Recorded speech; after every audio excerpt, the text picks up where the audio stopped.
Hello and welcome to another booktube video from me, Lauren, from Lauren and the Books. How are you all? I hope you're all wonderful. Today is a video that I really enjoy filming and I also enjoy watching back. Today I'm going to be filming a video of the best books that I've read in 2018 so far. So we're in June now, that counts to me as halfway through the year, and I like to do a sort of update of books that I have read so far that I've absolutely loved in 2018, and then at the end of the year when I do my best books of 2018 I've always got this half point mark to watch back and think, oh yeah, I did really enjoy those books. And also I feel like time is a great indicator of how much you've enjoyed a book. So quite often, so as has happened with one or two of the books in here, I'll give a book 4 stars and then I'll think on it for a month, or not even that, sometimes like weeks or days, and think, actually I have not stopped thinking about that book. That is definitely a 5-star book. So yeah, here are 10 books that I've absolutely loved so far this year. I haven't really done them in any particular order, however the first book that I'm going to mention I think is probably my favourite book of the year so far, because I just can't stop talking about it and being excited about it, and you will all know what that book is, and that book is Big Bones by Laura Dockrill. So this is the proof copy that I got sent. I did something in February called Femuary, where I just read books by female authors or about female characters, and the lovely people at Hotkey Books said to me, oh, this would be the perfect book to read. So they asked me if I wanted a copy. I said yes. The proof copy has my heart because it's the book that this is the copy that I read when I read it for the first time, and all of these illustrations are done by Laura herself, and I just love it. But since then I do actually have a finished copy as well, which Laura was kind enough to sign for me when I met her at Lush Book Club, which is lovely. But anyway, the cover's beautiful enough, but let me tell you what's inside it. So if you don't know, and I have been talking a lot about this, this is a book about a character called Big Bones. Bluebell is her name, but she's referred to as BB or Big Bones. And at the beginning of the book, she goes to she's having problems with her asthma, and she goes to the doctors, and as she's considered overweight by the nurse there, she asks her that she needs to lose weight, and she asks her to keep a food diary. Now Bluebell has no interest in losing weight at all. She's completely body confident. She loves the skin she's in, and for that reason alone I loved this book, because I needed someone when I was 15 or 16 to love the skin that they were in and be a role model for me. She is the role model for me now, so I can only imagine how much I would have loved her at age 15 or 16. The book is told in the style of a food diary, so each little chapter is to do with a type of food. So for instance, stale poppadoms, dog food, old shepherd's pie, and they're either things that, so each little chapter is something that's happening in her life now, or a memory she's got with regards to that food. And yeah, just everything about it. I mean, I love food anyway, but everything about this book was just, it's just such fun and just so inspiring and enjoyable, and I just read it with just glee and joy on my face, and David, stop snoring. David's having a little nap and he's snoring, and I just can't stop talking about it and how much I enjoyed it, and yeah, I love it. I love it. I want everyone to read it. I just think it's amazing. So yeah, so far this year this is the best book that I've read so far this year, but the rest of them are not in any particular order. Where am I going to put them all? I'll put them there. Oh, that's not that's a bit wobbly. Are you getting up, David, because you can't be trusted not to snore? I'm going to go in the bedroom. Don't snore in the bedroom. I thought you were going out to get cat litter. I'm in a minute. He's going out to get cat litter. Okay, so the next book is actually a book that I read whilst I was reading Big Bones, and it was completely coincidental that I picked it up, but it was the perfect sort of read along book, a buddy read book, if you care to say that, and that was Eat Up by Ruby Tandoh. This is a non-fiction book written by Ruby Tandoh. Ruby Tandoh is an author who was on the Great British Bake Off a few years ago. She got into the final, she didn't win, and she's since become quite politically involved. She's very active on Twitter, and this book is just a celebration of the joy of food. And when I read this book, I was a vegan, and I was able to still enjoy it as much as if I had been a meat eater or a pescatarian or anything. She just really celebrates food and relationships with food, and why you should enjoy food, and it's just really beautifully written. It goes from sort of, it's got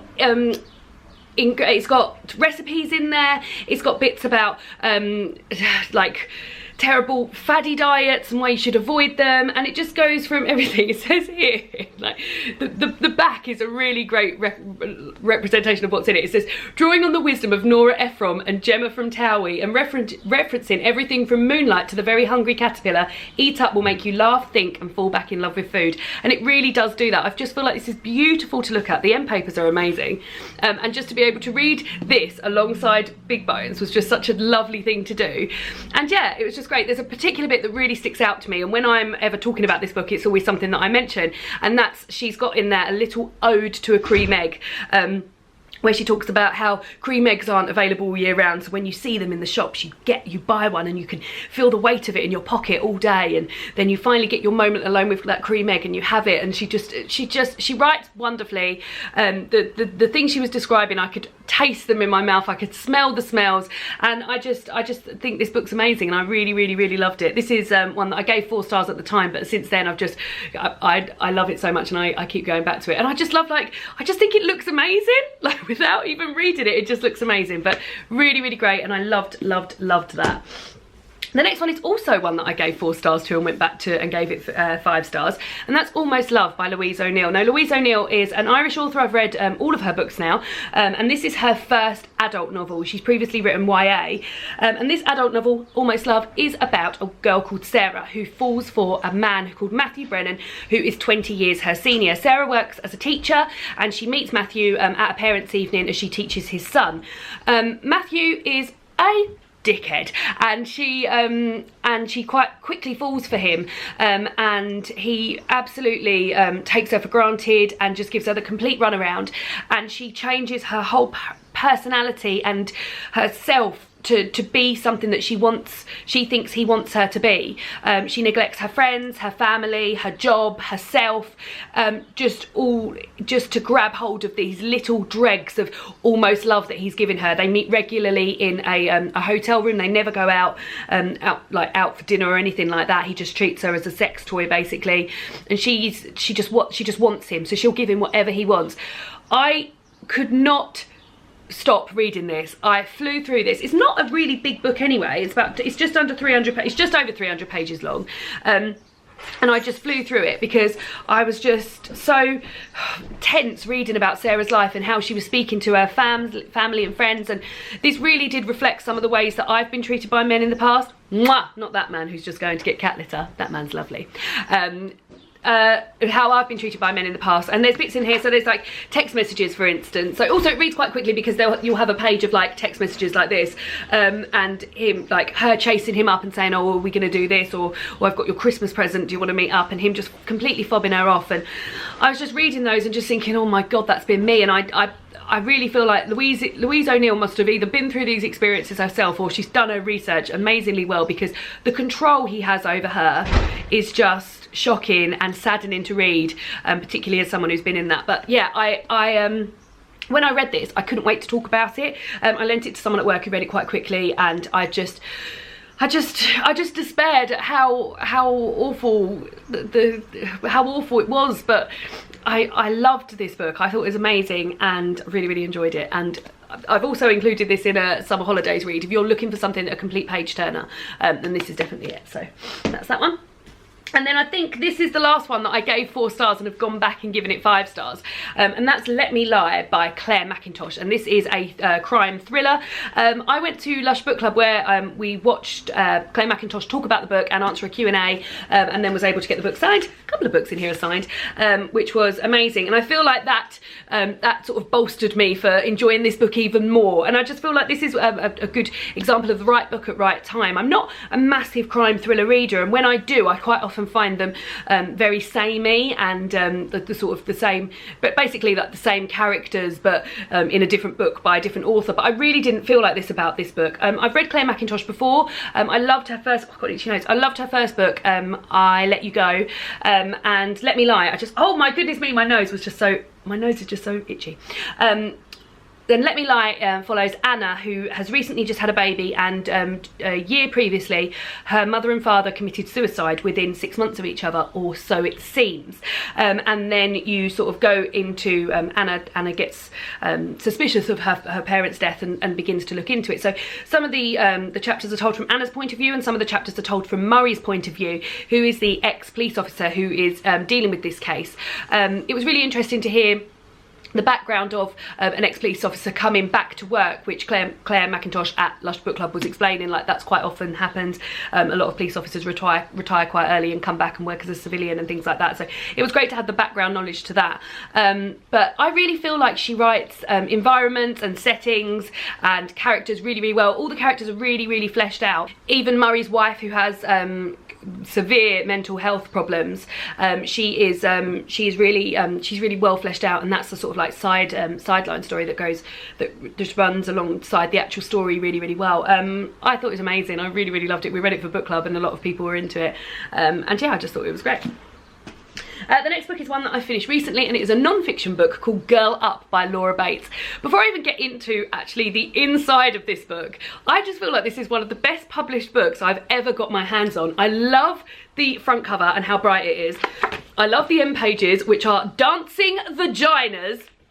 I love the fact that the font is in a sort of a dark grey and a blue, and it has these pages of illustrations or sayings and things like this. For example, it says you can always change your mind. It's got great illustrations, and it's just really, really, like, it's just really great to pick up before you even know the content. So this is a non-fiction book about feminism and what it's like to be a girl these days. This is another book. Now I'm reading all the books that I could have done with 10 years ago,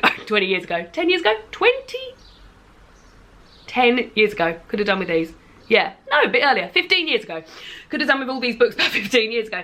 Laura Bates has written Everyday Sexism, which is a book that I listened to on audiobook a couple of years ago.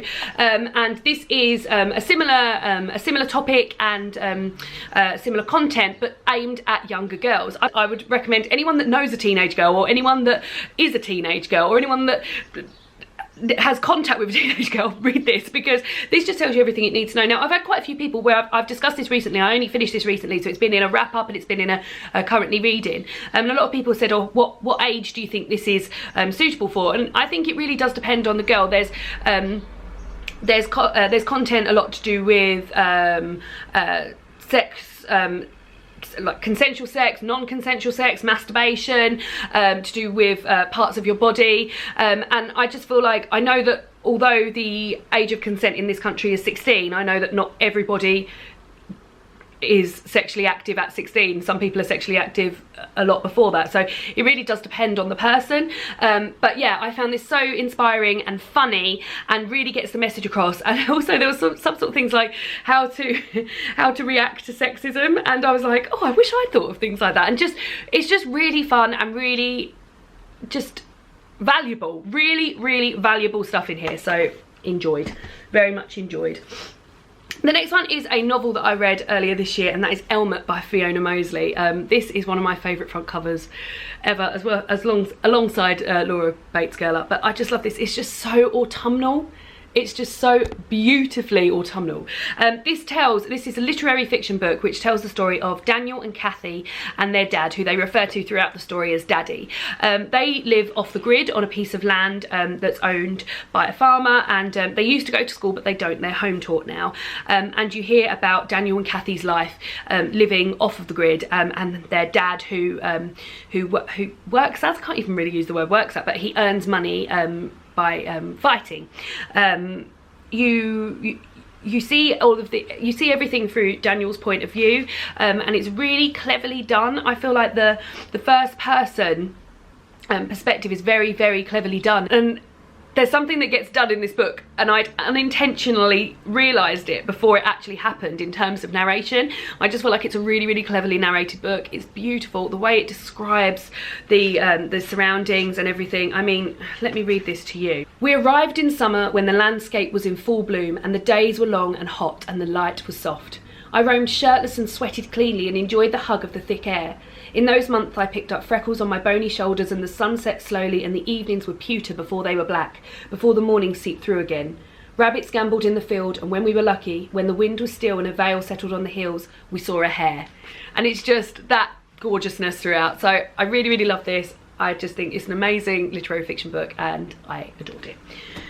The next one is a short story collection, which is so wonderful when your friend produces a first of all, when you've got a friend who's an author, how amazing is that? And then when they write a short story collection, which you fucking love, is just the icing on the cake. So my next book that I've loved this year is The Beginning of the World in the Middle of the Night by Jen Campbell. Jen has a booktube channel. I'm sure you all know her. I'll link her channel down below.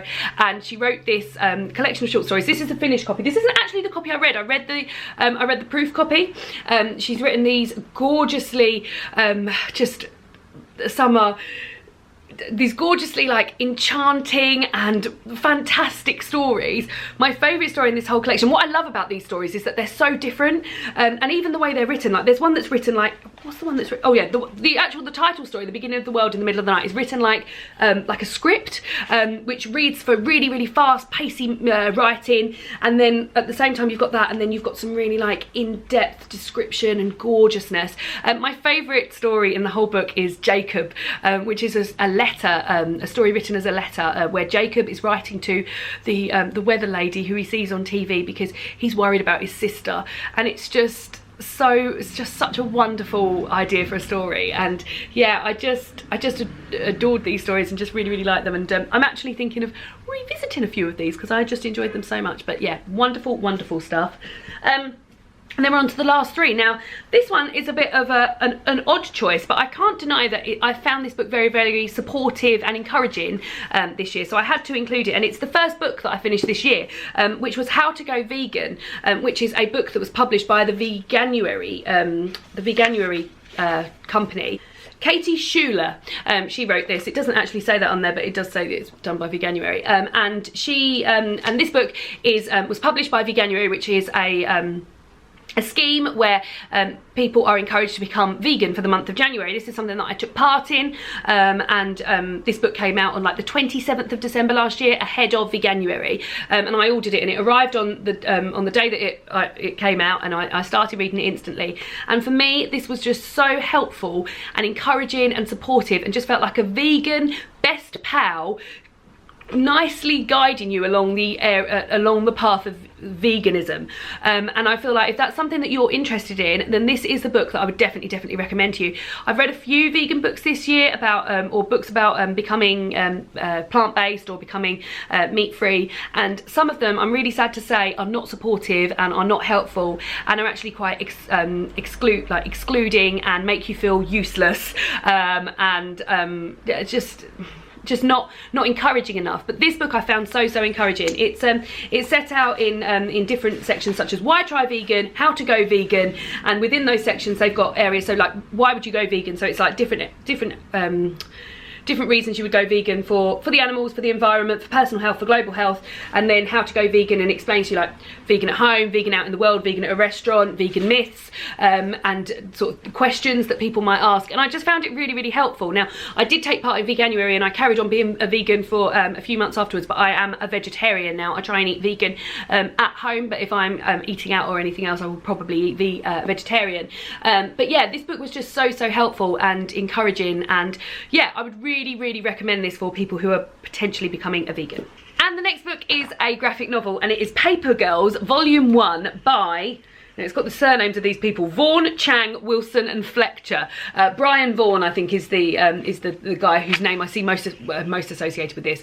I really love this. This is one of the only graphic novel, it might even be the only graphic novel I've read this year. I really haven't read many graphic novels, but this one's been so enjoyable.